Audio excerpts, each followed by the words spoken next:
program, we will do mat work the ancient way. We're going to start off with a breath power control technique, Aiki Age and Kataguruma. We'll move from there into the actual mat work, but for now we're going to start with the first training session.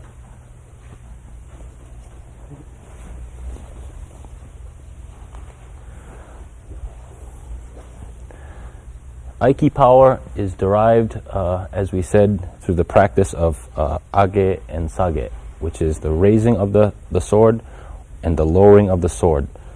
By practicing putting our power into our opponent and learning how to guide his resistance and his power, so that reflexively, at first we're practicing while he's grabbing us, and this is out of sensitivity that I'm able to do this. So I'm going to first put my power into him and then steer him to the ground.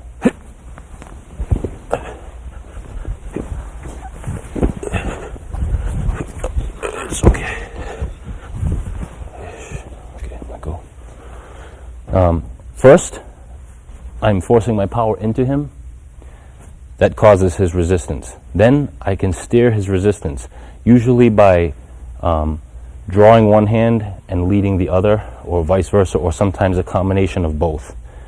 This exercise is for sensitivity in this drill. Later, you'll be able to do the same thing by grabbing your opponent, or different parts of your opponent, or even by the gi. But it's most effectively transmuted by this exercise. Once again, first.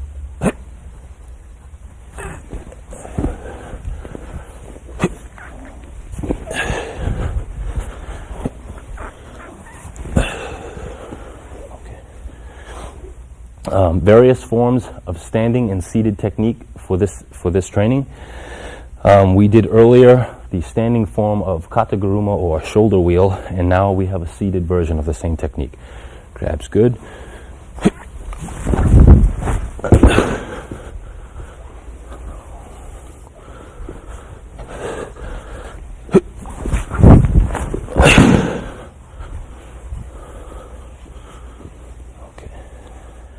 Basically, this exercise for shoulder wheel is a process of floating your opponent. So once again, when you float your opponent, you know that you're in a sense faking him, because you're causing him to rise and you're rising with him. But there's going to be a point where you cause yourself to sink under his center and still cause his center to rise over. That's the crucial part of timing. The first thing that allows you to get the maximum float out of the technique is that when you do the age, or rising technique, you turn your fingers up until the point where the backs of your fingers are at least up against his arms.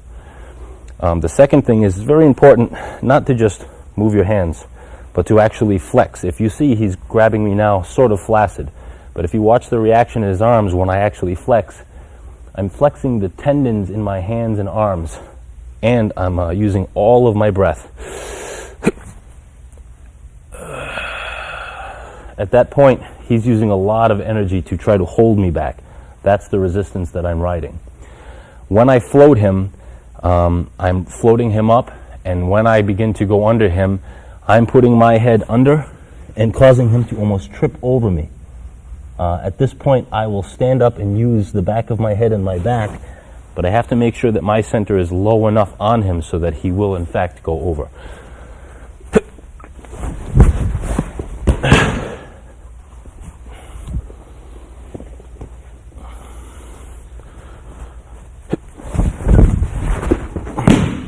You gotta hold good, Joey. Grip good. Tie your belt. Okay.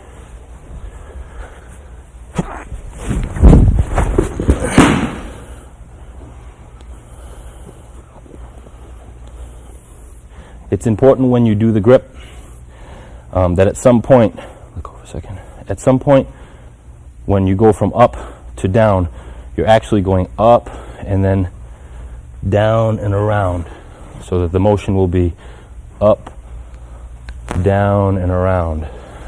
You will be passing through that loop.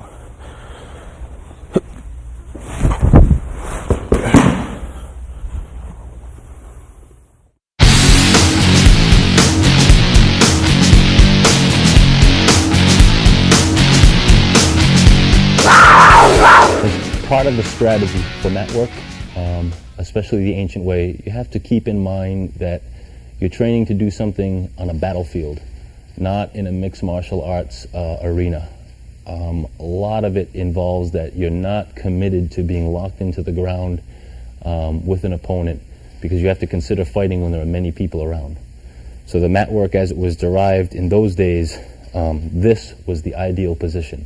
Not that guard position or mounted position or many of the lowercase jiu-jitsu holds and hold downs, not that they're not effective, is that you're striving to stay in this position. It's the most pristine, the most balanced, and the most effective in a sense. What you have to realize is that the techniques that we do standing are completely transposable to the ground. So that every technique that we know standing up, from ikkyo to entering throw, we can do on the ground with equal body movement. In fact, when you move around on the mat in actual randori or combat on the mat, you tend to move in the same form, even sliding step. And this is how you want to negotiate the mat. Again, nobody's attacking like this, so you want to learn the techniques on the mat from sword hand or from catch.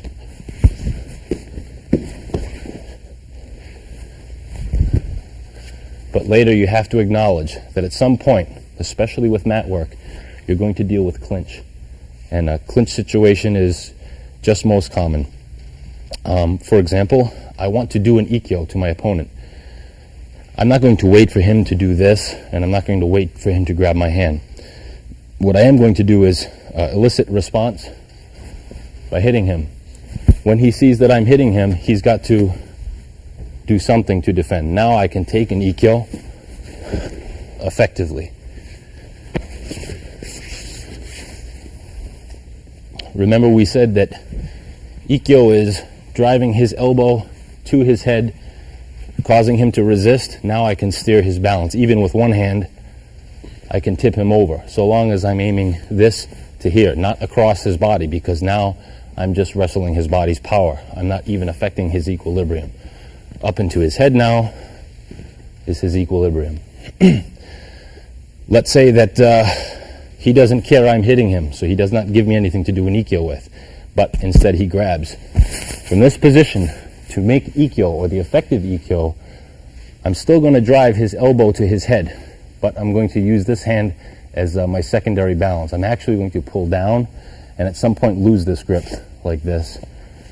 If we tie it up like this, or my opponent is trying to grip my body, I want to re-grip until I reach this tie-up point. Is sufficient.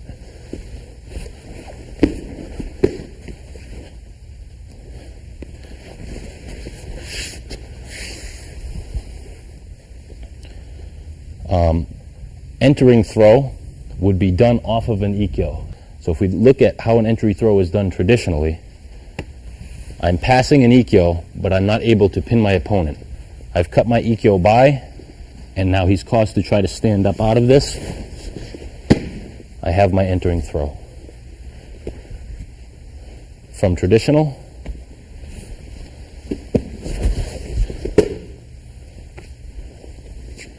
from a clinch, same premise. I'm using this only as a stabilizer. I'm going to pass his elbow to his head. This hand has come back.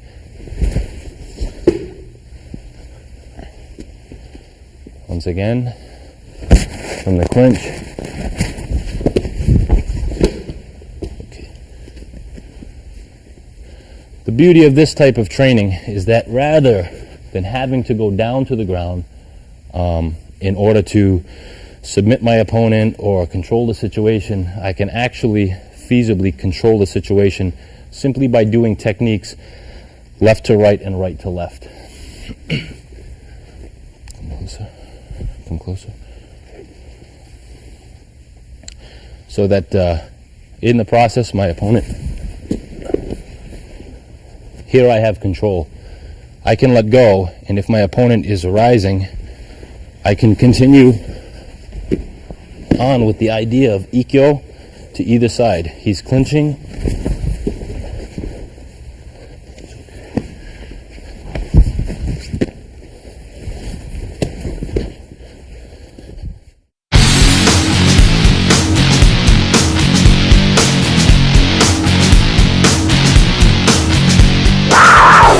Said that first control is to Aiki what a jab is to boxing, but there are some times, like in boxing, that you don't set up a big punch with a jab.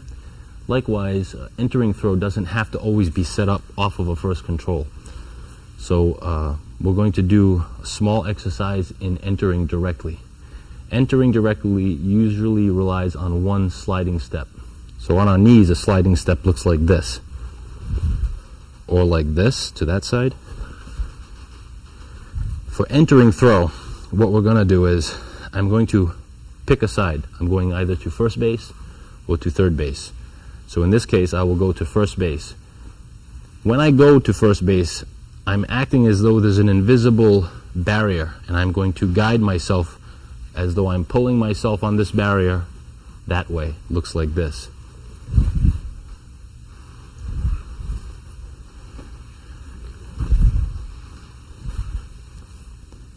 The pantomime should be done in a beat of 2. Beat of 2 is slide in, cut down. When usually this is taught, usually you're taught to wait for a strike or wait for a blow to the head and then sidestep. It doesn't work that way. That's just to learn the mechanics. What you're going to do is, in effect, invite your opponent by, as you start to move up the baseline, the shoulder will become the invisible barrier. By touching his shoulder, you're going to cause him to give a little resistance in. In other words, you're never going to do this and your opponent will fall over. But when I do this, he's going to lean into it. It's also going to help my throw. So the beat in 2 should look like this. 1, 2.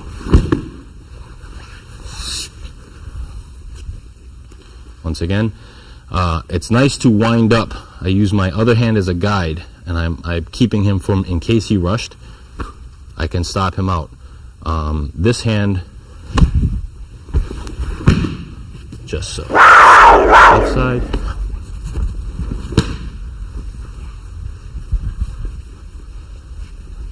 Right side.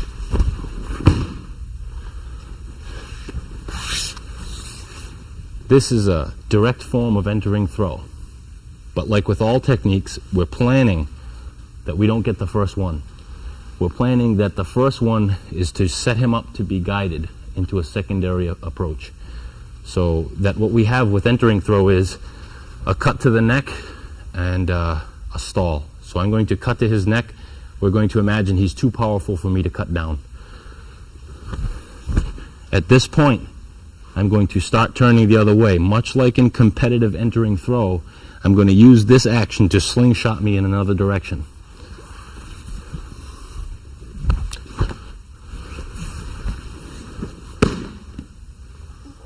Okay, just stand over there.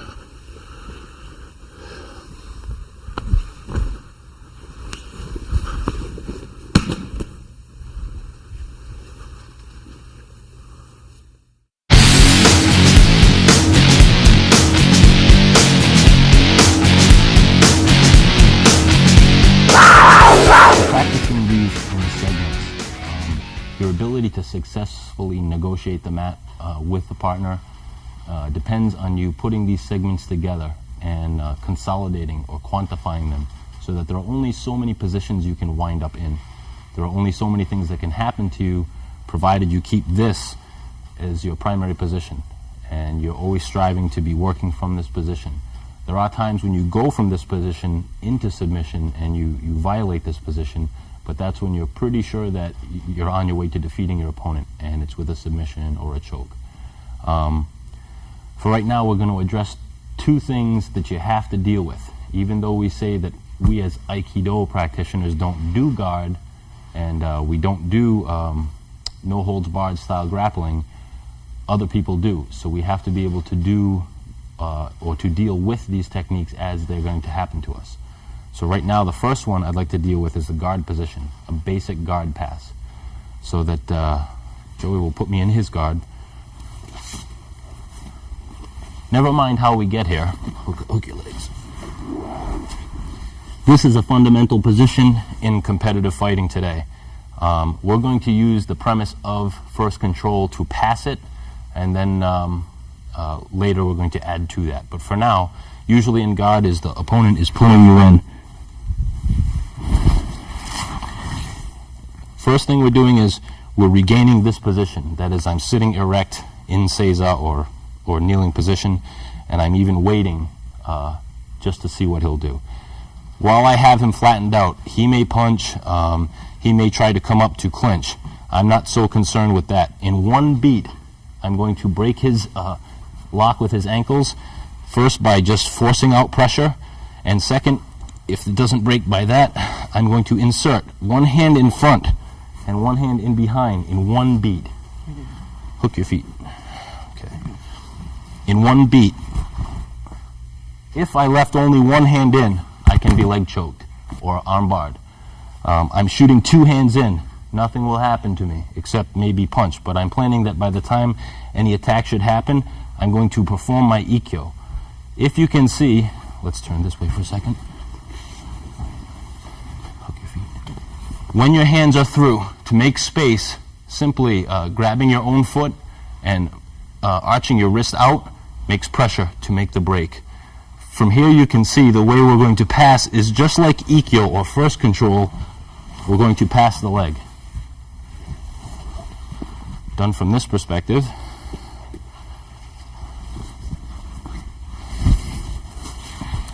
Regaining my posture, breaking the guard. I'm passing and turning in so that I've locked him with my knee. Next is I'm going to secure this hand with an ikkyo. To his head, I'm going to enter and turn over his body. This is the goal that we're aiming for. Along the way when we do this, we may run into obstruction that we can't get here, but this is where you aim every time. So we'll do this a couple of times.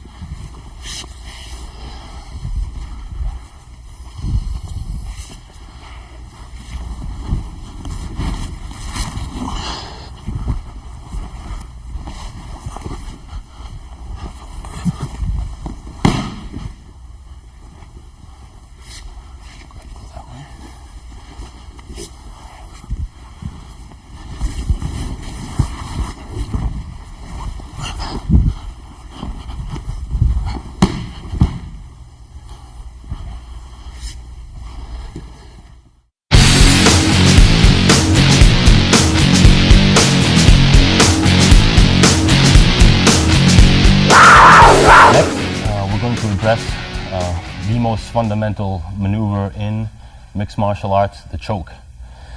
We're going to use a conventional Aikido technique, third control, to escape the choke. In fact, the technique we're going to use is derived straight from Daito-ryu, the predecessor of Aikido, and we're going to do it as much to that traditional form as possible because I think it's the most effective. So we're going to start off with a slow rendition of this and then try to speed it up a little bit to give you real time.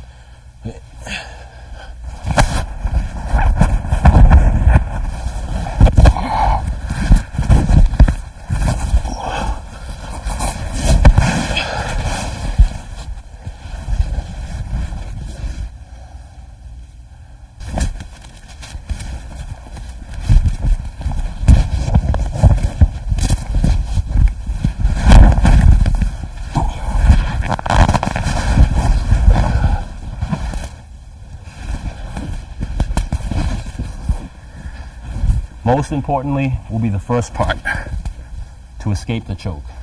Then,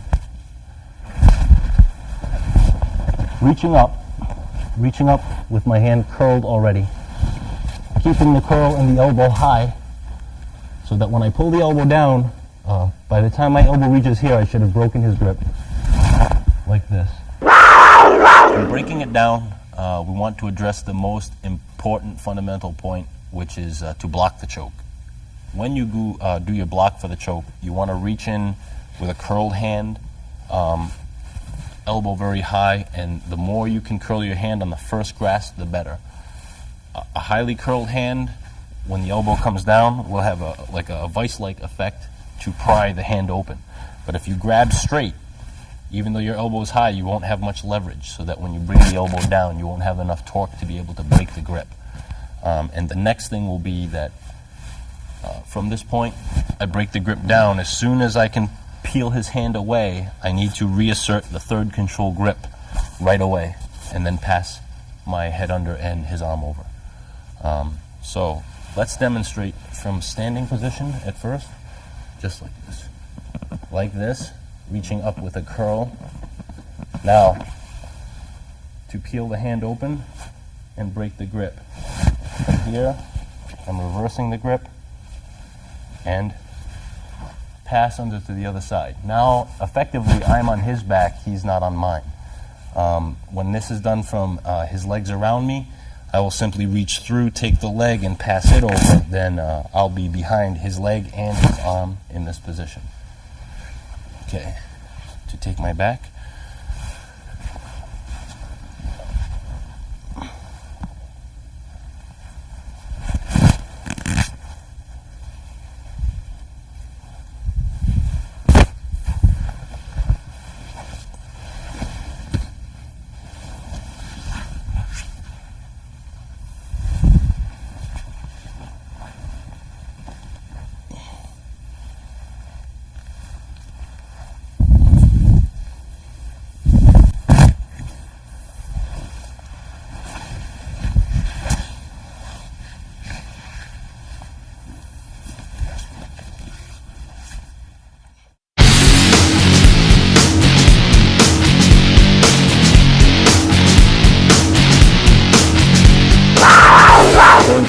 Begin now with kata for randori, which is the forms that you're going to use in the successions that you're going to use them. And when I say that, I mean you tend to not want to do two techniques in a row to an opponent, at least not the same side. So you want to have a mentality of rock, scissors, paper. The best way to train this is to do it from the mat, and I'll explain the reason why very succinctly. Don't move, no, you stay there. When you're standing and you do maneuvers, your tendency is to do a maneuver, and when you're done, to take extra steps. When you practice from kneeling, you lose the option of any extra steps. You're either shuffling in or pivoting and turning, and that's the point at which you rest. You don't have the time or the space to take an extra step. So you'll be conditioned to do your techniques one after the other with no extraneous movement. Then when you go to standing, your habit will be no extraneous movement. One technique I like to practice randori on the mat with is kote gaeshi, or wrist return. It can be done in any manner of grab, or it can be done catch style, which is I trick him into taking this hand and I replace with this hand. As soon as you begin kote gaeshi, remember that most of your enter and turns are done on your knees, so they don't feel like you're not taking steps with your feet. You're simply allowing yourself to pivot on your knee and make like this. Back step looks like this, forward pivot, back pivot, like that. Usually when you start, a good axiom is to go around your opponent in a circle, or else do a technique right and then do a technique left. So right now I'm going to do a technique right.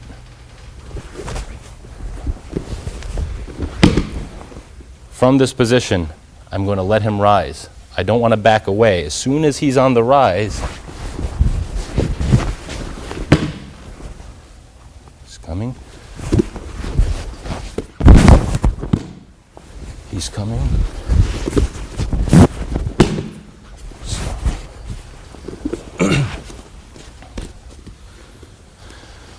Another way to practice in succession, if you're not so good at the catch style where you're baiting and catching, is to simply do it from hand grasp, both hands grab.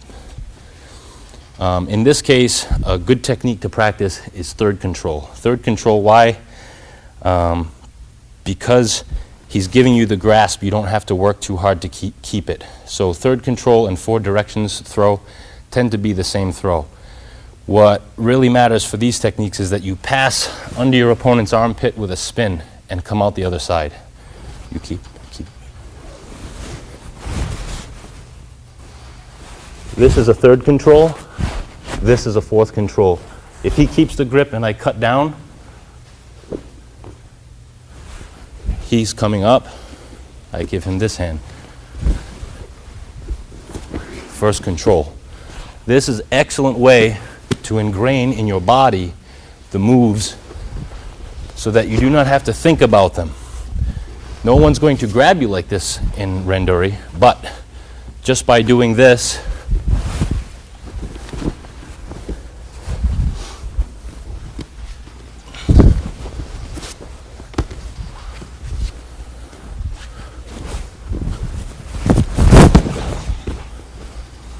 later, you're familiar with which ways that you can go. Then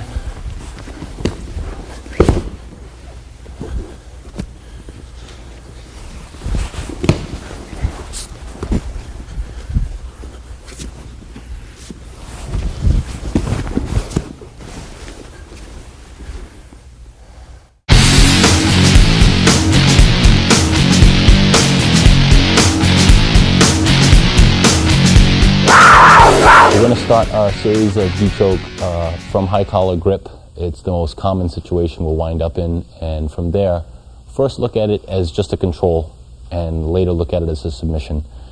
From high collar grip, without the gi, we're just hooking the neck and the arm and holding in tight. Holding in tight is one side of the head or the other, just tight to the body, elbows inside. If you're doing a good high collar grip, don't have your elbows up. Don't allow your opponent to be able to get into your body, so elbows in is very important. Now, for the first case, I'm going to take his gi from the back. I've got my thumb inside, and I've got my fingers on the outside. Now I've just bunched it up. From this position, I'm going to take this hand, and I'm going to duck his head under. So now coming up onto this side, this is simply effective as a post. So if I need to turn him to the ground,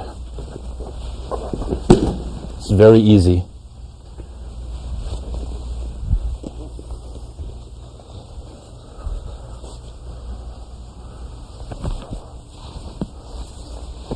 Post, post, turn to the ground. From high collar grip, thumb inside the back of the gi, grip up a bunch of the gi. Push his head under, and at the same time, loop your elbow over. Now secure it. Across his neck, I'm going to post right inside and turn like steering wheel. Effective.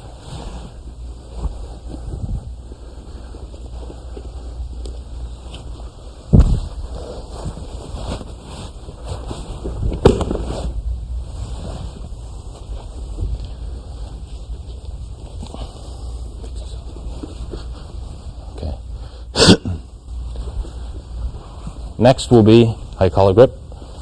Next will be, we're going to apply the choke while standing. While standing is very easy, although you're giving up a little bit of yourself. If you hold it right for long enough, you won't have to worry about it. First is to duck his head under, then I'm going to reach in and grab opposite lapel. You tap. When you feel it, if you're very high in the neck, you'll feel that it's a little bit harder to put pressure on to choke. If you come down a little on the lapel so that you're lower, it's more like piano wire. So I'm going to cut into his neck with my hand.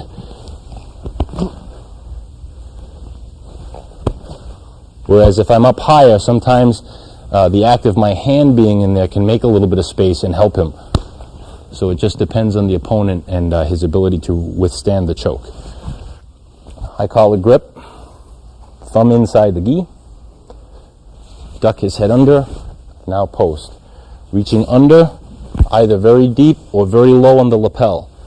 Pulling the lapel across the throat and pushing the wrist like this so that I'm cutting right in. Cutting in. Also a choke on the ground. If you hold the same position, this one into the neck and this one across, like so.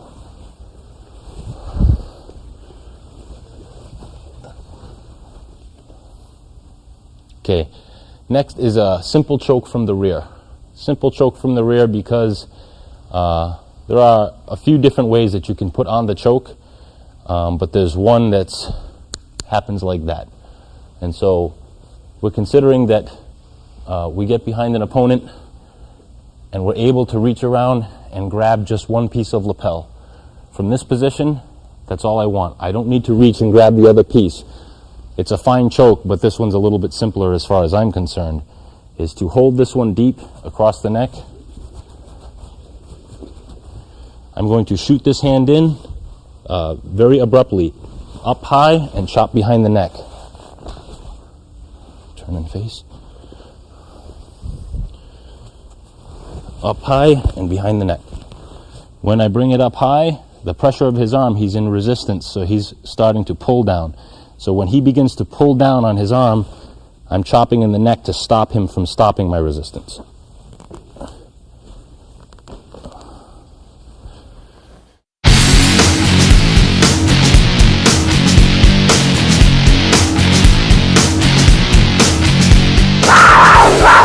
Now we're ready to move on to advanced training, which is randori, or free sparring for the mat.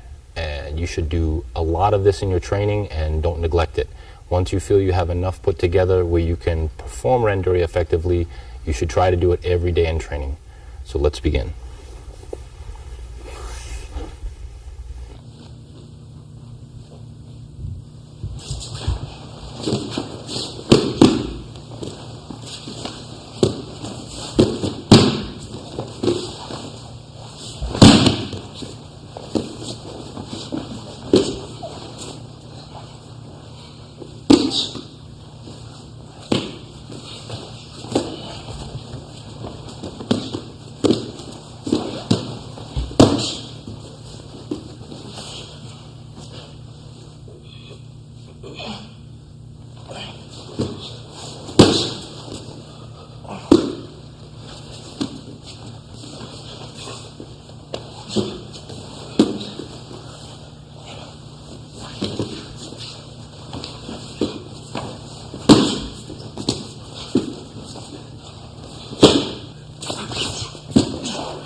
I hope you enjoyed this program, Mat Work the Ancient Way. I trust you see the need to incorporate these types of training in your daily Aikido routine. I hope you enjoy it, and I hope you never give up. Thank you very much.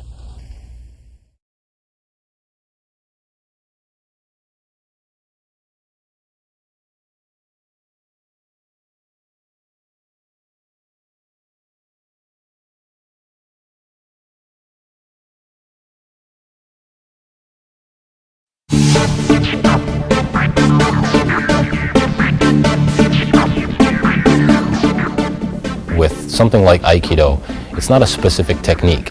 Aiki is simply riding your opponent's force. And so you could do Aikido with boxing. In fact, if you ask me, Roy Jones is as good an Aikido practitioner as any Aikido master. Most techniques are absorbed from a weapon. Judo is Aikido. Most techniques are based or taken from the sword or the spear. Tennis is Aikido. Aikido means that I'm harmonizing with you. Basically, I'm trying to solicit a response from you, and when I get that response, I'm going to steer that response into a favorable position. And that's Aiki. It's not the particular technique, it's what you're doing with the opponent's energy. How did you first get interested in the martial arts? I first got interested in martial arts when I was a very small boy. I actually remember hearing on TV about the death of Bruce Lee, and I must have been 3 or 4. And somehow that struck me, that stuck with me. And then anytime I ever saw anything related to martial arts, it was just one of those things born in you. When I was a kid, and when I was in my early 20s, I think like a lot of people, I was astounded by the speed of Bruce Lee. If you catch the right footage, you can see a human being that could literally move faster than the eye could see. So that was a phenomenon, and I think a lot of us were chasing that phenomenon. And as time went on, I started to see other things, and I started to see things differently. And you know, all the time you're trying to simplify what you do and quantify it, and that's really what gravitated me towards the Aikido as a martial art, because the cue and the structure of the cue is very simple and easier to assimilate into your structure. If you can't immerse yourself to a degree in it, it's not worth it even to participate. I mean, if you're looking at it to look and say, wow, that's really cool and I like watching these tapes, that's one thing. But if you're not prepared to immerse yourself into it and really think of it almost as a religion, and the reason for that is because in this practice your life depends on it, and if you don't take it that serious, somebody will get hurt, and it's not worth it for fun. Have you tried using specific moves of Aikido in combat? Yes, I have. In fact, a number of the things that you see on these tapes, like escaping a choke with a third control technique, I've done it. Entering throw, I've done it. And a lot of these techniques I've done in fights that I lost. I've done entering throws in fights that I lost, but I got the entering throw off. I've had over 50 fights in Japan alone. I mean, I've been fighting all my life, and if you actually had to count how many professional fights I've had, that's including going into people's dojos and picking fights, it's a lot more than 50. If I counted on my hands the number of fighters that I have worked with who have gone on to become champion of this and champion of that, these are guys who have never been able to tap me in a dojo, and I've tapped them hundreds of times, thousands of times. And a lot of fighters try to compete with that by saying, let's say they embellish their records or their careers or what they've done. And I hear it from guys that I've trained and taught, and I get no acknowledgement of being the guy who trained them or taught them or even helped them. And a lot of guys are turning around and trying to pretend like you know, they're my teacher. I'm old. There are guys who have held a lot more titles than me. I've been doing this a lot more years than they have. So what I say with a great deal of experience. I was actually the first ultimate fighter to ever fight Royce Gracie, because I fought him in his dojo before the UFC ever existed. I'd been in Los Angeles for a while, and I needed money, and I had just heard about them. A friend of mine had told me about them, and I called him up and I asked him, is it true? And he said, yeah.